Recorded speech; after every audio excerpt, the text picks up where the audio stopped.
अस्सलाम वालेकुम रहमतुल्लाहि व बरकातहू। आप लोग देख रहे हैं द न्यूज़ नो और मैं हूं आपका अपना मेजबान मुजम्मिल भट्ट।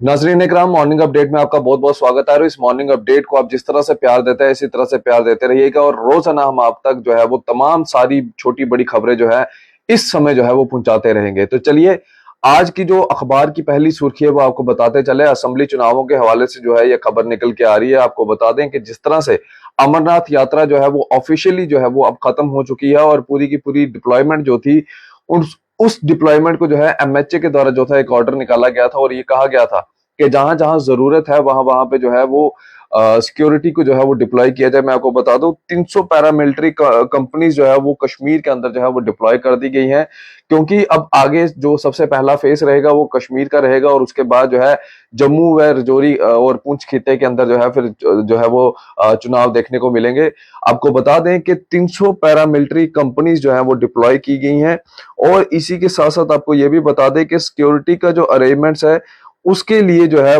जो खुद चीफ सेक्रेटरी साहब है वो हायर ऑफिशियल से जो है वो बातचीत कर रहे हैं ताकि किसी भी किस्म की जो है वो चूक जो है वो इन असेंबली चुनावों के अंदर जो है वो ना देखने को मिले। 10 साल के बाद ये असेंबली के चुनाव होने जा रहे हैं। 2014 में हुए थे जब पीडीपी और बीजेपी की कोलिजन में जब गवर्नमेंट बनी थी और 2018 में ये गवर्नमेंट जो थी वो टूट गई और उसके बाद धारा 370 और 35A को 5 अगस्त 2019 को जो है वो हटाया गया। स्टेट को तोड़ के जो है वो यूनियन टेरिटरी में जो है इसको तब्दील किया गया और कई सारी चीजों के बाद जो है यानी कि कुल मिला के 10 साल के बाद जो है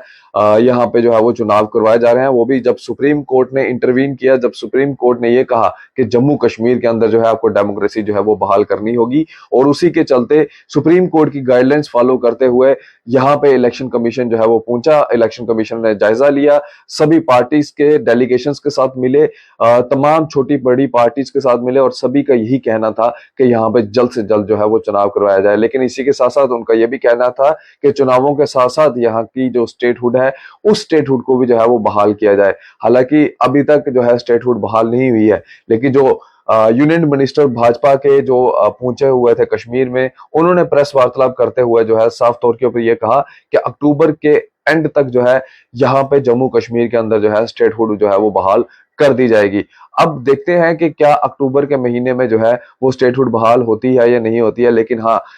6 अक्टूबर को जो है यहाँ पे असेंबली जो है वो गठित की जाएगी। यहाँ पे चीफ मिनिस्टर जो है वो निकल के सामने आएगा और अगर तो भाजपा का लगता है कि जिस तरह से उनकी जो बातें थी, अगर तो भाजपा का यहाँ पे चीफ मिनिस्टर चुन के आता है तो यहाँ पे स्टेटहुड जो है वो बहाल कर दी जाएगी। अगर नहीं आता तो आप जानते ही है कि यहाँ पे क्या होगा। लेकिन हम ये भी नहीं कह सकते कि अगर भाजपा का चीफ मिनिस्टर आ भी जाता तो क्या उसके बाद भी जो है सेंटर जो है वो जम्मू कश्मीर की कमान जो है वो स्टेट को वापस सौंपेगा या नहीं सौंपेगा, इसके ऊपर भी जो है कहीं ना कहीं प्रश्न चिन्ह जो है वो लगता है। इसके बाद अगली खबर की ओर रुख करें तो अगली खबर आपको बता दें कि आज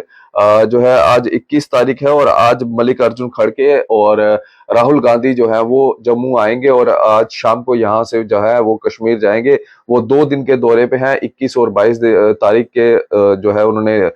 चुनी है। आज वो अपने ब्लॉक प्रेसिडेंट्स और तमाम सभी छोटे बड़े वर्कर्स के साथ जो है मल्लिकार्जुन खड़गे और राहुल गांधी जो है वो मिलेंगे। और राहुल गांधी आप जानते हैं लीडर ऑफ ऑपोजिशन भी हैं और इस समय कांग्रेस का एक ऐसा चेहरा बन चुके हैं जिन्होंने कांग्रेस को जो है कहीं ना कहीं थोड़ा सा जो है वो रिवाइव किया है। और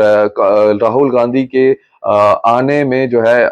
जिस तरह से वो आज पहुंचेंगे 1 बजे वो पहुंचेंगे और उसी के चलते जो है काफी खुशी की लहर जो है इस समय कांग्रेस के तमाम छोटे बड़े वर्कर्स के अंदर जो है वो देखने को मिल रही है। और हर कोई जो है एक स्वर में राहुल गांधी के नाम पे जो है आज फकर से जो है उनका नाम लेता है और उनकी आने की खुशी जो है उनके वर्कर्स के अंदर जो है वो अलग से झलकती हुई नजर आ रही है। इसी के साथ साथ अगली खबर की ओर रुख करेंगे तो कहीं ना कहीं जो राहुल गांधी जी का और मल्लिकार्जुन खड़गे जी का ये जो बड़ा ही अहम तरीन दौरा है, ये इसलिए अहम तरीन माना जा रहा है क्योंकि इस दौरे में वो नेशनल कॉन्फ्रेंस के सदर के साथ भी जो है वो मुलाकात कर सकते हैं। और खबर जो जराये के हवाले से निकल के आ रही है ये कि कांग्रेस जो है वो अलायंस कर सकती है नेशनल कॉन्फ्रेंस के साथ। जहां पे नेशनल कॉन्फ्रेंस स्ट्रांग होगी वहां पे नेशनल कॉन्फ्रेंस का जो है वो नुमाइंदा जो है वो खड़ा किया जाएगा, जहां पे कांग्रेस जो है वो स्ट्रांग होगी वहां पे कांग्रेस का नुमाइंदा जो है वो खड़ा किया जाएगा। तो ये अटकलें जो है वो निकल के सामने आ रही है। अब कल जब कश्मीर के अंदर प्रेस वार्तालाप होगी तो उसके बाद जो है सब चीजें क्लियर होंगी कि क्या नेशनल कॉन्फ्रेंस जो है वो अलायंस जो है वो कर रही है इंडियन नेशनल कांग्रेस के साथ या नहीं, क्योंकि बीते कई दिनों से अलका लांबा जी भी जो है वो दिल्ली से कश्मीर में है इस समय, और जो जराये के हवाले से खबर है कि उनकी बातचीत जो है इस समय डॉक्टर फारूक अब्दुल्ला साहब के साथ जो है वो चल रही है, और कहीं ना कहीं कोई फ्रूटफुल जो है वो डिसीजन निकल के जो है वो सामने आएगा। बाकी आप जनता अपनी राय इस वीडियो के कमेंट सेक्शन में रख सकते हैं। आप इसी तरह से बन रहे द न्यूज़ नाउ के साथ। मुझे दीजिए इजाजत। आदाब, अस्सलाम वालेकुम।